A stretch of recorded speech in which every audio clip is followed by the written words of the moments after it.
Hi, my name is Yasmin and we're in the Made in Hackney local food kitchen, and today I'll be showing you how to make strawberry, blueberry and honey jam. When making jam and you use traditional white sugar or jam sugar, a jam will probably last about from kind of 8 months to a year, depending on how well you look after it. Whereas with a honey jam, you can hope for a few weeks to maybe let's say 4 to 6 weeks, but it just has a much shorter shelf life than traditional jam. So here we have a kilo of strawberries. We're going to be using lemon juice to help set our jam. If you bought jam from a shop, it would usually use something like pectin or citric acid, but here a lemon will do fine. We're also going to use underripe cooking apple, grated, which is going to help our jam set as well. And then I have 250 grams of blueberries. And then we're going to use 250 millilitres of honey. The first step in sterilising our jars is soaking them in some hot soapy water for a wee while. And then once we've left our jars for a little while soaking water, we just rinse them down. Rinse the soap off. And then we're going to put them in the oven at 140 degrees for about half an hour, and that will sterilise them. Or you could put them in a dishwasher, which will also sterilise them. So we have our kilo of whole strawberries, but I'm just going to set aside a few whole ones, which I'm going to add to the jam a bit later, so it has a bit more kind of bite to it, and it'd be nice to have some whole strawberries. So this is just a cooking apple, and I'm just going to grate it, peel and grate it. So now we have quite a heavy bottomed pan, which is perfect for jam making, and I'm going to put in my strawberries, whole, my blueberries, the grated apple, and then I'm just going to add the juice of a lemon. Always roll your lemons before you juice. I don't have a juicer, so my clean hands are fine to use as a sieve.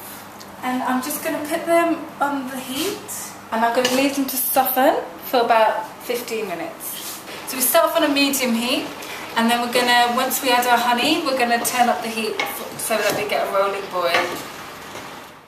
So already you can see that the fruit is starting to release its juice, and it's going to soften. It's softening. So that's what we're after.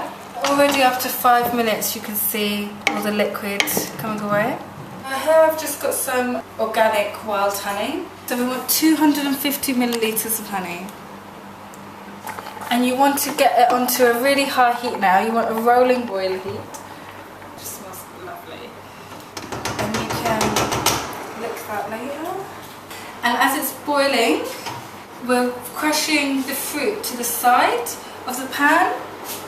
So it's quite handy to have like a flat sort of heavy spoon just to squish all the strawberries to the side. And once we've squashed all this fruit in here, we're going to add the whole berries that we saved, just so that we have some nice chunky bits in our jam. And if you take a look, you can see that the bubbles are quite fast at the moment. We're waiting for them to slow down a bit and be a bit gloopy. And that's a sign that it's getting ready to come to setting point. Once the bubbles start slowing down, that's when we'll do our first test. So we're going to put it on our cold plate, and as you can see, you can see that it's set. When it cools down, if it wrinkles, then it's done. And if I put a trail through, it shouldn't leave a trail. And that's how you know that your jam is set. So once we've left our jam for 10 minutes to sit, we scrape off kind of the scum off the top of the jam.